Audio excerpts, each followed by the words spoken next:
Arsenal smashed their transfer record as Özil signs. Meanwhile, Bale is unveiled at the Bernabeu, while Kaká heads back to Milan. And we give you this summer's winners and losers. Joining me today are former Bayern Munich, Liverpool and Man City midfielder Didi Hamann and goal correspondent Greg Stobart. I'm Nat Coombs and this is the Transfer Talk End of Window Special.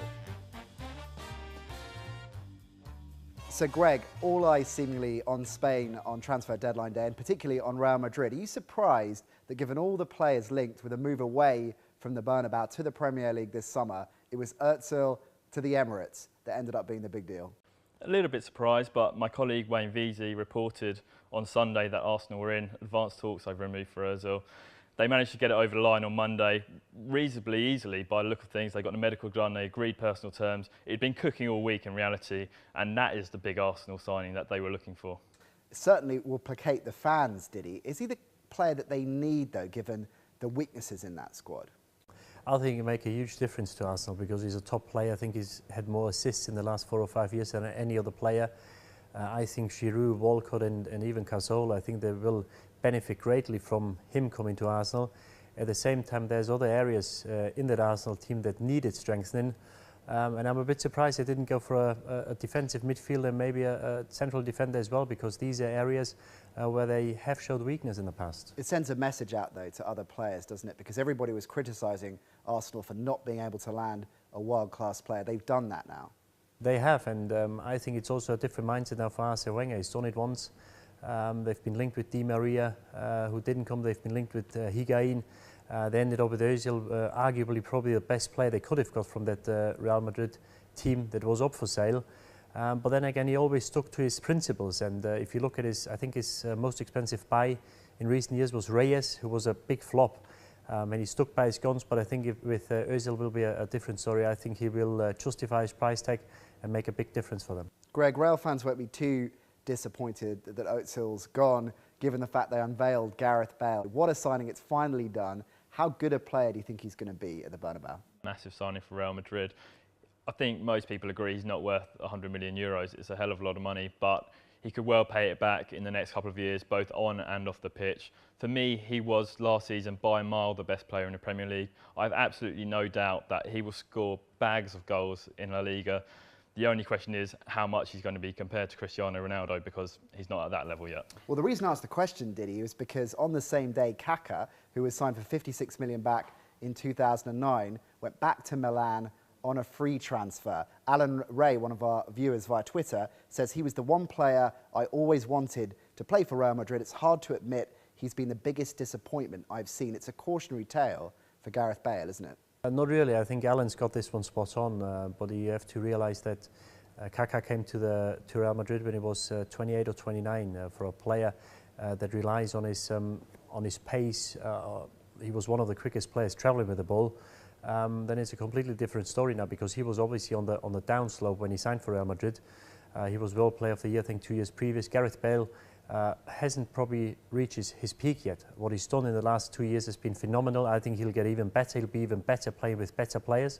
And I think it's a completely different story. I think Gareth Bale, you know, the price tag is always one thing, but I think he'll pay Real Madrid back with big performances. And I think it'll be a huge improvement to the squad. Greg, both Fellaini and Baines linked with Man United all summer long. A few weeks ago on the show, you said out of those two, the most likely player to end up at Old Trafford this summer would be Fellaini. You were spot on, but they paid over the odds, haven't they? Yeah, I think Everton expected Fellaini to leave eventually, but even they wouldn't have thought that United would leave it quite so late. They missed the buyout clause, £23 million buyout clause at the end of July. They've ended up scrambling it through in the final hour of the transfer window for £27.5 million. It's way too much money for Fellaini, but they had to buy a central midfielder and they got it done. Part of it was that Everton were looking to replace Fellaini with James McCarthy, and the more McCarthy's price went up, so did Fellaini. Didi, one of our viewers, Keith, via Facebook, suggests that the reason why they've had to pay over the odds for Fellaini is because nobody wants to sign for David Moyes. Is that fair? I don't think it's fair, but obviously the club lost the main attraction in Sir Alex Ferguson, because if you go back in in the last few years, very rarely, if a player got an offer from Man United, he turned it down. So if you have 10 players who got offered the contract, I reckon 8 or 9 would sign for them. Now this season, or this transfer window, you had Fabregas linked with the club in the end, Khedira was linked with the club.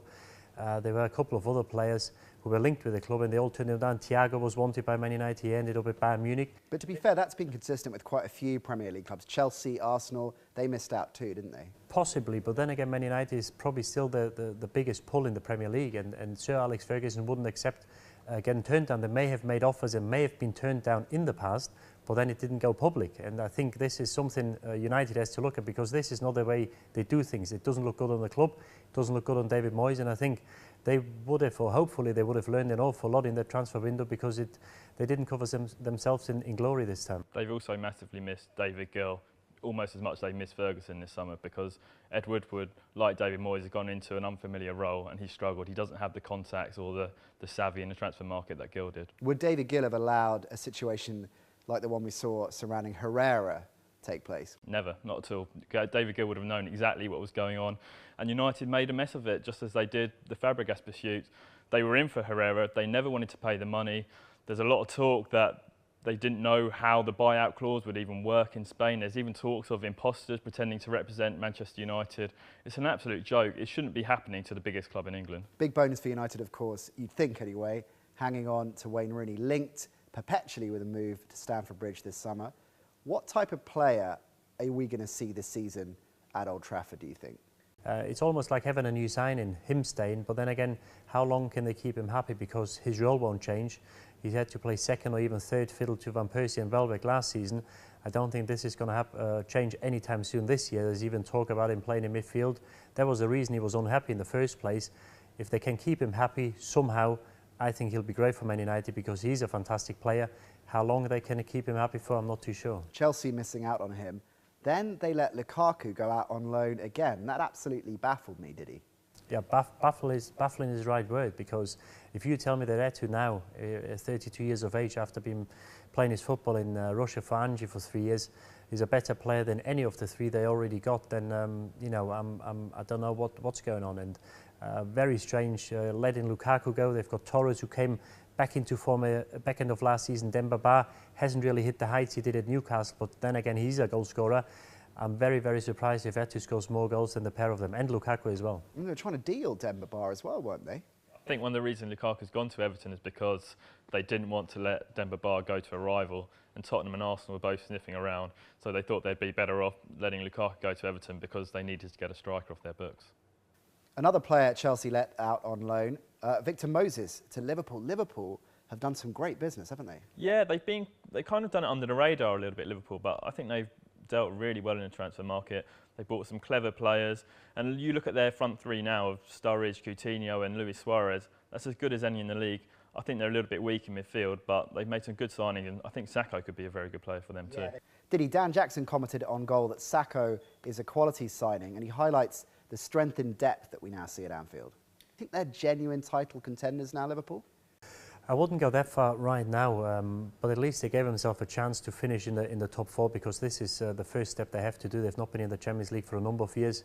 But then again, I'm not too sure whether it takes much winning the Champions League, the Premier League this year, because apart from Manchester City, I think Chelsea has a lot of work to do. I'm not too convinced about their squad, especially defensively.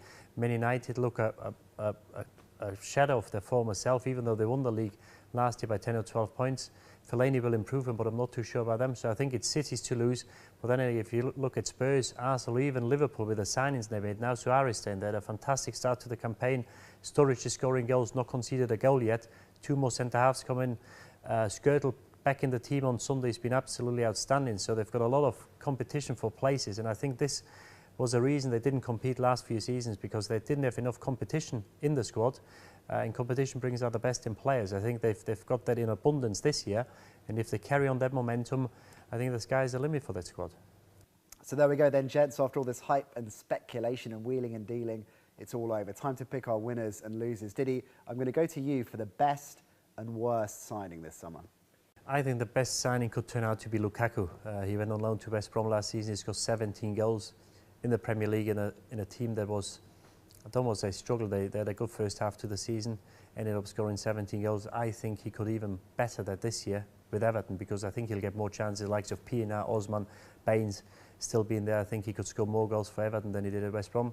Worst piece of business got to be Samuel Eto'o, a player 32 years of age who's been in the wilderness in Russia for 3 years, age of 32, to bring him back with the likes of Demba Ba, Torres and Lukaku still at the club is something I don't really understand, and you know, I'd be very surprised if he hit anywhere near the heights he used to hit for the clubs he played for. Very symmetrical choice, did he? How about best and worst teams, Greg? Who's done the best business, who's done the worst business? I think Everton had an excellent window, but for me it's Tottenham. They got €100 million for Gareth Bale, which is astonishing, but most importantly, they reinvested it. They signed 7 internationals. They did their business early. It was structured. The likes of Paulinho, Soldado, Lamela, Eriksson, they're all top internationals.